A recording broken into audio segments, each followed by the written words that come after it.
आप सभी को मेरा नमस्कार।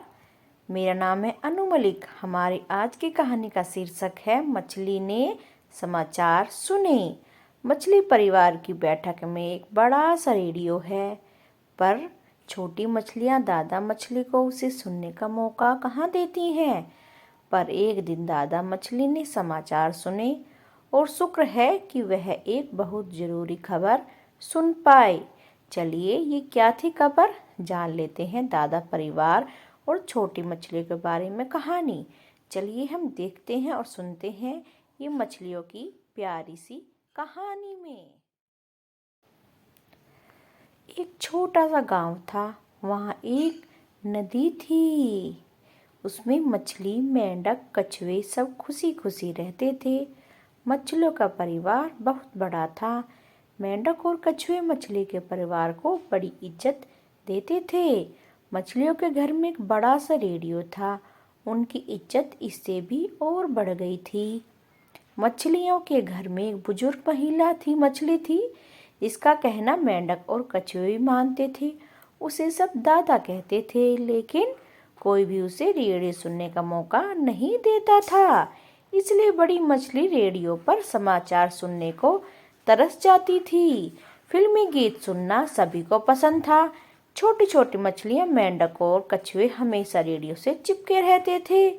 कई तरह से बच्चों को पटाकर मिन्नतें कर कर जब वह बच्चों से अड़ी लेती, तब समाचार खत्म ही हो जाते। अब समाचार समाप्त हुए, बस कभी कभार यही सुनने को मिलता।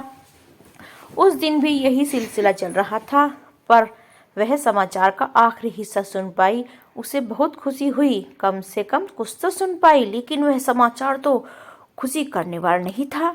नदी में दवाई छिड़ककर मछलियों को पकड़ने वाले आ रहे थे।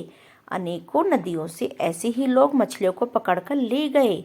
यह सुनकर उसे गहरा धक्का लगा। बाकी मछलियों को भी यह समाचार का पता चला और सब घबरा गए। सभी परेशान थे ये खबर सुनकर। मेंढक और कछुए को भी बहुत डर गए। क्या करें, कुछ समझ में नहीं आ रहा था। सब निराश होकर बैठ गए। रोज की तरह दादा से रेडियो किसी ने नहीं छीनी। अब मेंढक और कछुए भी सभी डर गए थे। अभी सब चिंता में थे और सभी को चिंता सता रही थी कि अब क्या होने वाला है, हम कैसे बचेंगे। उसी समय उस शहर के मुखिया की बेटी गगरी उठाई पानी भरने वहां पर आई। मुखिया और दादा मछली अच्छे दोस्त थे। दादा ने उस लड़की से मुखिया को वहां आने का संदेश भिजवाया। मुखिया तुरंत नदी की ओर चल पड़े। उसके आते ही दादा मुखिया का स्वागत कर उसे बिठाया गया। घर के भीतर भी और पुकार कर कॉफी बनाने के लिए कहा, फिर रेडियो पर सुनवाया। मुखिया घबरा कर बोला, हाय ऐसा क्या। थोड़ी देर बाद सोचने के बाद उन्होंने कहा, आप बिल्कुल चिंता न कीजिए, आपको कोई तकलीफ नहीं होगी, मैं इसकी व्यवस्था करता हूँ। सभी को मानो जान में जान आ गई।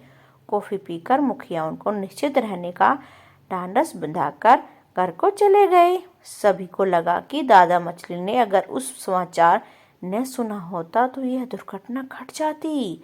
सबने निश्चय किया कि आगे से दादा का ख्याल रखेंगे और सभी मस्त म्यूजिक सुनने लगे और गाना सुनने लगे। लेकिन सभी दादा का ख्याल रखते थे, क्योंकि उसमें जरूरी चीज आते थे। अब सब बच्चे इस चित्र में रंग भरेंगे और फिर हमारे इस वाले चित्र में भी बच्चे रंग भरेंगे, रेडियो और मछली में।